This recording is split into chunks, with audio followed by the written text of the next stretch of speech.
முந்தா நாள் புடிச்ச கோல்டு விடவே இல்ல. இருந்தாலும் அப்படியே பிரேக்ஃபாஸ்ட் முடிச்சுட்டு லஞ்சுக்கான ப்ரிப்பரேஷன் ஸ்டார்ட் பண்ணிட்டேன்.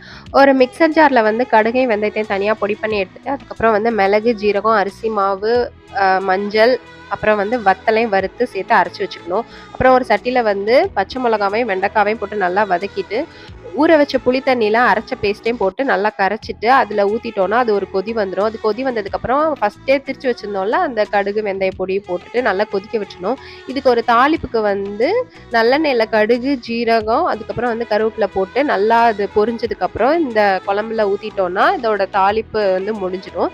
இது வந்து வெண்டைக்காய் பச்சடின்னு சொல்லுவாங்க. இந்த பச்சடி வந்து அமாவாசை போன்ற நாட்கள்ல வைக்கலாம். ஏன்னா, அன்னைக்கு வந்து நம்ம வெங்காயம், பூண்டெல்லாம் யூஸ் பண்ண மாட்டோம்ல.